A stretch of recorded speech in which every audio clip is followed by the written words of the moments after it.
extension. Oh, it's there. All right. Yeah, I'll A little bit of everything.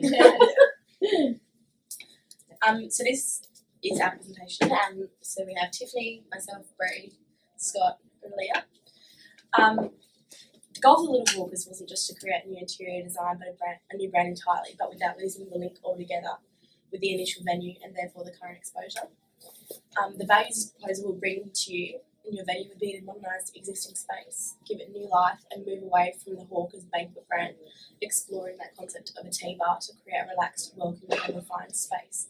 Tea is used to cleanse the palate between meals, always focusing on the integrity of the food and improving the experience. This concept caters to your desire to make anyone feel welcome within the space.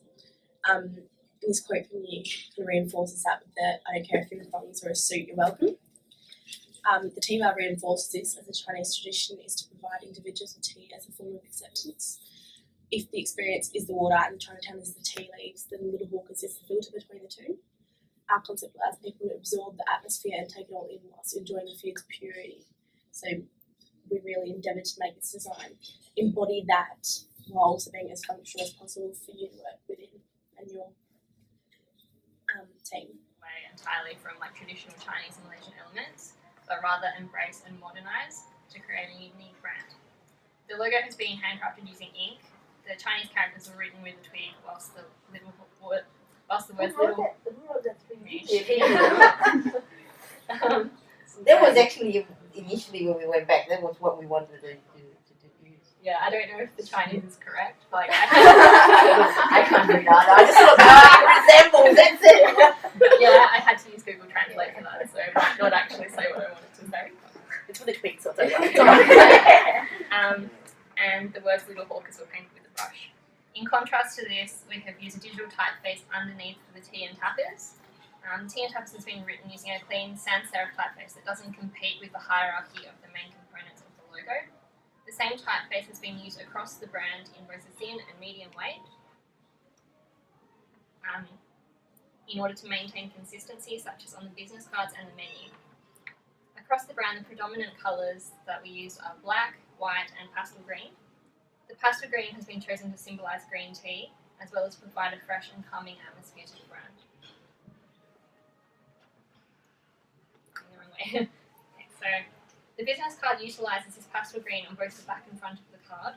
The design itself has been kept as simple and clean as possible, with the logo on the front and only the address and telephone number on the back.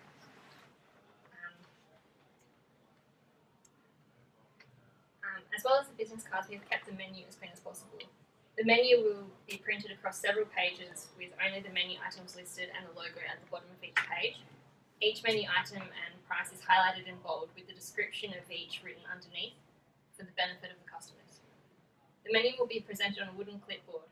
We based our design decisions around the idea that if you wish to change any aspects of the menu or the menus themselves get dirty, then it's easy for you to just print them out and replace them.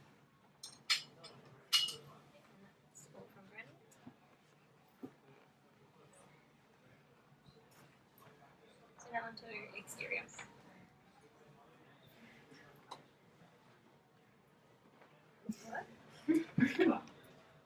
What piece of paper did you do? I don't have the notes.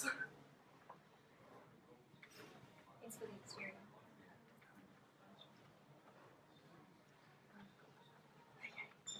Don't worry. So anyways, we redesigned the exterior, not so for the most cost-effective way that we could, so we didn't actually change much other than just give it a paint job, change the original, I'm going to have to ask you the name of the thing, what's that thing called? The awning. Change the tiles to go with a more classical Chinese theme, and then we've continued that. We've repainted the green wall to a lighter green that kind of fits with the business card and kind of kept that relationship between the brand and the design.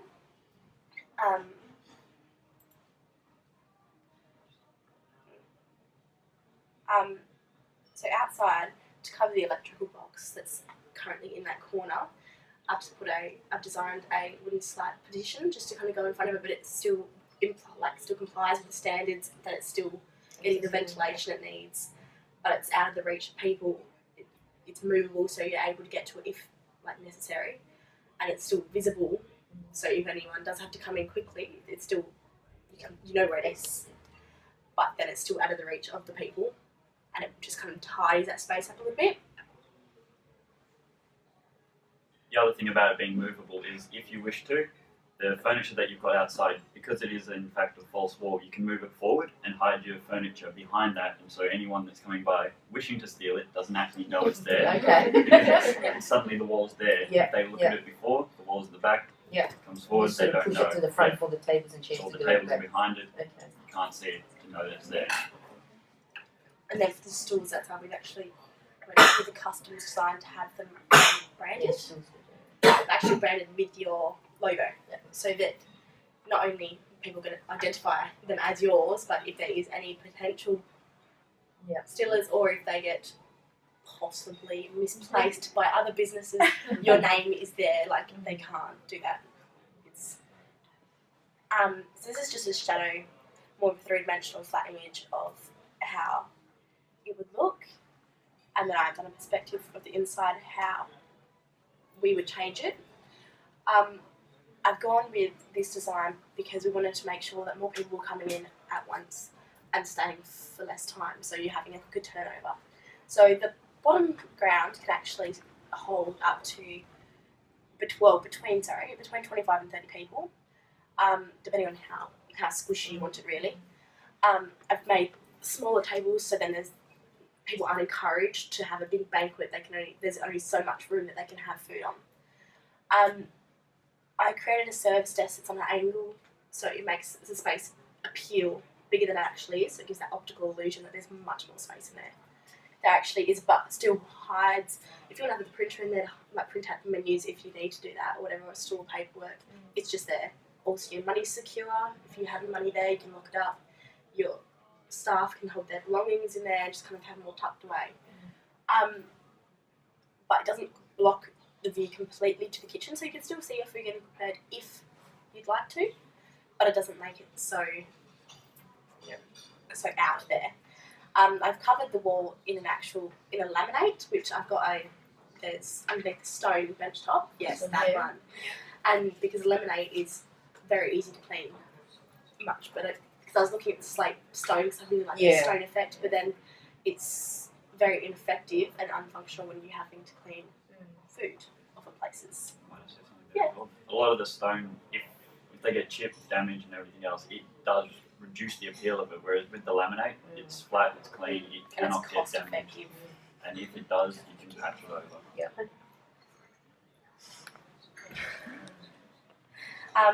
So I custom designed it with furniture, so it's all designed with a kind of gives a modern feel without going too industrial or too, and continue that warm feeling from actually covering the ventilation system in the wood slats that are outside as well, to kind of bring that relationship from outside to the inside.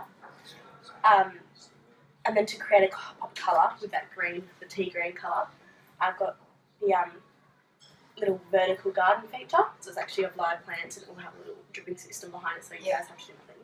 But it's just there as more of a visual stimulant. So this was got the materialities. So the colour we chose was a ricotta because it wasn't then too outstanding, and because we always want the goal of your design to be your food. That is the wow factor. So we didn't want to create such a wow factor inside that actually consumes this whole integrity of the food, which is what we wanted. Because we wanted to think more about the cleaning, because we knew that you guys didn't want to clean silly things, I went with the lighting. Staff don't want to. Yes. Okay. Well, your staff.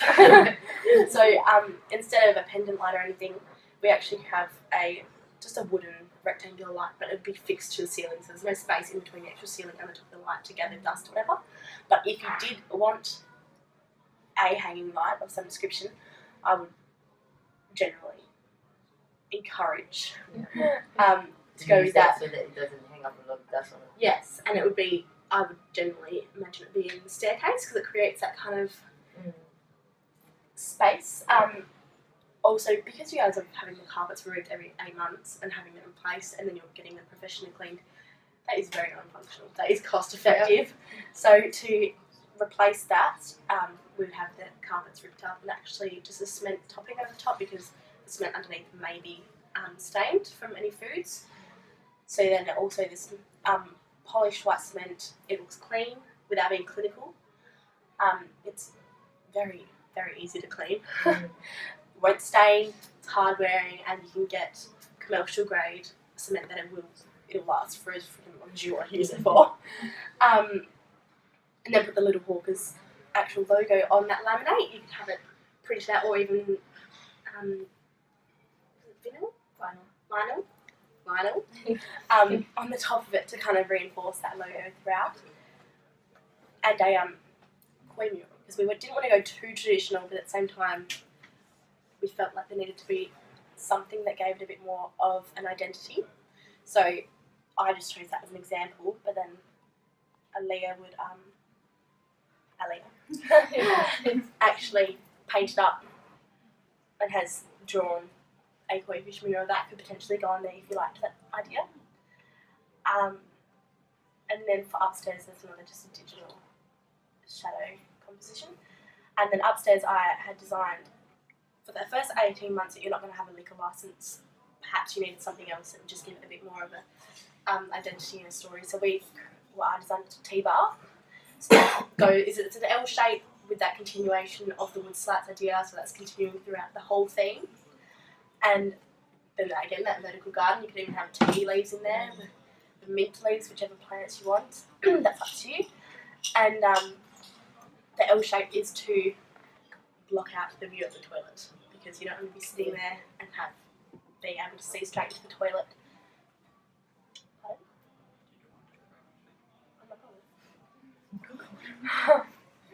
Will that wall move? What? Will that wall move to block the toilet? No, Downstairs there. Yeah, it'll just start stretching out. Just make the T-bar as long as you like.